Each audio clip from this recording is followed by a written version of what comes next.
وقوله تعالى فاعبده واصطبر لعبادته هل تعلم له سميا. وقوله ولم يكن له كفوا أحد. وقوله فلا تجعلوا لله أندادا وأنتم تعلمون.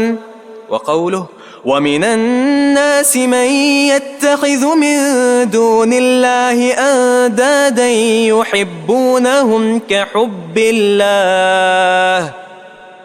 یہ پچھلی آیت کریمہ میں اللہ تعالیٰ کے اسم ثابت ہوا. اسم، اب یہاں اسی اسم کے تعلق سے اس کا اسم ثابت ہے، اس کی اسماء ثابت ہے، تو پھر کوئی اللہ کا ہم نام نہیں. فرمایا کہ فاعبدہ واصطبر لعبادتہ، اسی کی عبادت کرو اور اس کی عبادت کے لیے صبر کرو.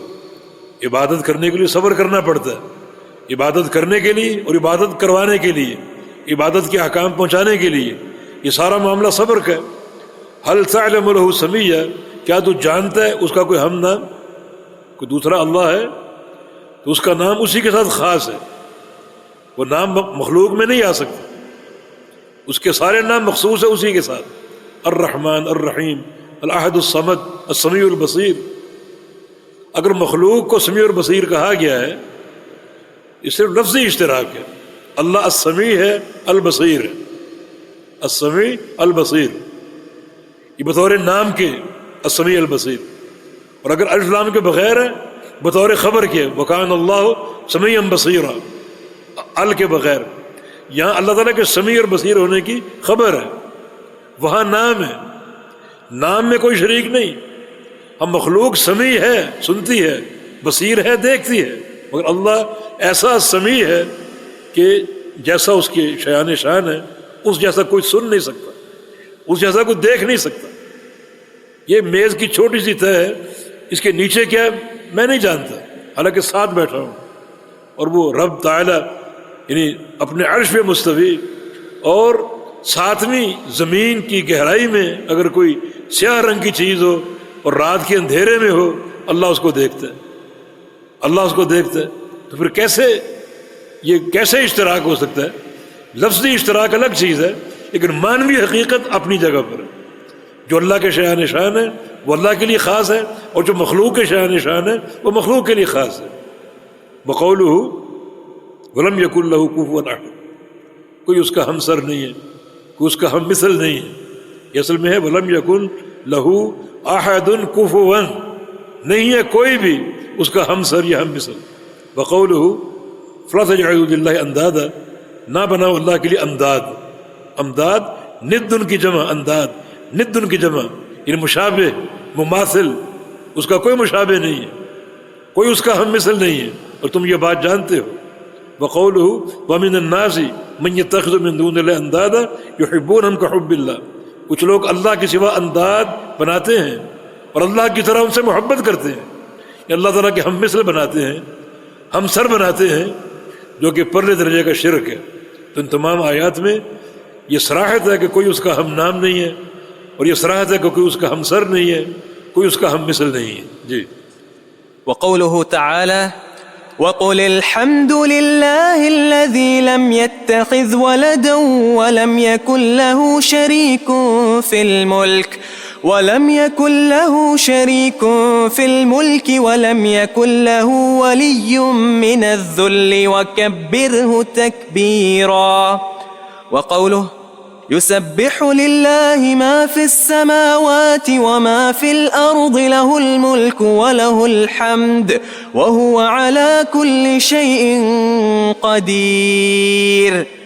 وقوله تبارك الذي نزل الفرقان على عبده ليكون للعالمين نذيرا الذي له ملك السماوات والأرض ولم يتخذ ولدا ولم يكن له شريك في الملك وخلق كل شيء فقدره تقديرا. احسن، تبارک اللہ فیک. یہ جو آیات آپ نے سماعت فرمائی ہیں، ان کا موضوع ہے کہ اللہ تعالیٰ کا کوئی شریک نہیں. اور جو لوگ اللہ کا شریک بناتے ہیں کسی بھی چیز میں، عبادت میں یا اس کے ملک میں، بادشاہت میں یا اس کی حمد میں، کسی بھی چیز میں، وہ مشرک ہے اور سب سے بڑے اللہ تعالیٰ کی جناب میں اور اس کی شان میں گستاخی کرنے والا، کیونکہ شراکت کا عقیدہ سیدھا سیدھا اللہ کی کمزوری کو ظاہر کر رہا ہے، نعوذ باللہ۔ شراکت باعتبار کمزوری کی ہوتی، بوجہ کمزوری ہوتی۔ دنیا میں دیکھ لیں آپ اپنے کاروبار میں کسی کو شریک کب بناتے ہیں؟ یقیناً کوئی کمزوری ہوتی، سرمایہ کم ہوتا ہے، چلیں میرے پاس اتنی رقم ہے، اتنی تم لگا لو اور ہم پارٹنرشپ کر لیتے ہیں، یہ شراکت۔ بعض وقت سرمایہ پورا ہوتا ہے لیکن افرادی قوت کم ہوتی کہ میں اکیلا اتنا بڑا کاروبار سنبھال نہیں سکتا، یہاں بھی ہے یورپ میں بھی ہے، چلو دونوں مل جائیں، تم یہاں بیٹھو میں وہاں بیٹھوں اور مل کر اس کو چلائیں۔ شراکت کا نظریہ کسی نہ کسی کمزوری کا مظہر، ورنہ کون ہے اپنے پرافٹ میں کسی کو شریک کرنے والا؟ جو دنیاوی آپ کے منافع ہیں ان میں کون شریک کرتا ہے؟ کوئی مجبوری ضرور ہے اور کوئی کمزوری ضرور ہے۔ تو اللہ کے شریک مقرر کرنا، اللہ تعالیٰ کے شرکاء مقرر کرنا، اللہ تعالیٰ میں کون سی کمزوری آپ نے دیکھی؟ اس سے بڑی گستاخی کوئی نہیں اللہ کی جناب میں۔ اس کے شرکاء کیوں مقرر کرتے؟ اس کی بادشاہت میں، اس کی عبادت میں، اس کی حکومت میں، صفت رزق میں شرکاء کیوں مقرر کرتے؟ کون سی کمزوری ہے؟ یہ شراکت کا عقیدہ کمزوری کا مظہر، اور اس سے بڑی گستاخی اللہ کی جناب میں نہیں ہو سکتی۔ اور یہ تمام آیات اسی شراکت کے نظریے کی تردید کر رہے ہیں کہ وہ وحدہ لا شریک لہ، اپنی ذات میں، اپنے ناموں میں، اپنی صفات میں اور تمام افعال میں وحدہ لا شریک لہ۔ راچے وقل الحمد للہ الذی لم یتخذ ولدا ولم یکن لہ شریک فی الملک، اس کی کوئی اولاد نہیں ہے اور نہ اس کے ملک میں کوئی شریک ہے، اس کی بادشاہت میں کوئی شریک نہیں، پوری کائنات کا اللہ مالک۔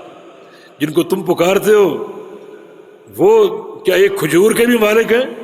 کھجور تو کیا، کھجور کی گٹھلی تو کیا، کھجور کو توڑو اندر ایک چھلکا ہے باریک سا، ایک چھوٹی سی باریک سی ڈوری سی، اس کے بھی مالک نہیں ہے۔ یہ کیا تم شراکت کی بات کرتے ہو؟ تو اللہ تعالیٰ نے یہاں شراکت کی نفی کی، شرک کی نفی کی۔ ولم یکن لہ ولی من الذل، اور نہ کوئی اس کا دوست ہے اس کی کسی ذلت کی بنا پر، کمزوری کی بنا پر، جو اس کی مدد کر سکے اور اس کو سنبھال سکے، ہرگز نہیں۔ وکبر تکبیرا، اس کی بڑائی بیان کرو۔ تو ان تمام آیات میں کیا ہے؟ یہ شراکت کی نفی۔ وقولہ یسبح للہ ما فی السماوات وما فی الارض لہ الملک ولہ الحمد، اسی کے لیے ملک ہے، اسی کے لیے حمد ہے۔ کوئی دنیا کی طاقت اس کے ملک میں شریک نہیں ہے اور نہ کوئی طاقت اس کی حمد میں شریک ہے۔ شراکت کی نفی۔ وہو علی کل شیء قدیر۔ وقولہ تبارک الذی نزل الفرقان علی عبدہ لیکون للعالمین نذیرا، وہ ذات بابرکت ہے، تبارک۔ میں نے عرض کیا کہ تبارک اللہ کے لیے مخصوص ہے، یہ انتہائی برکت کا صیغہ ہے۔ اللہ تعالیٰ بابرکت ہے جس نے اپنے بندے پر یعنی محمد رسول اللہ علیہ وسلم پر فرقان یعنی قرآن اتارا۔ فرقان اس لیے کہ یہ حق و باطل میں فرق کرتا ہے۔ جب تک کتاب و سنت نہ ہو حق و باطل میں تمیز ممکن نہیں ہے اور فرق ممکن نہیں ہے، تاکہ وہ تمام جہانوں کے لیے ڈرانے والا بن جائے۔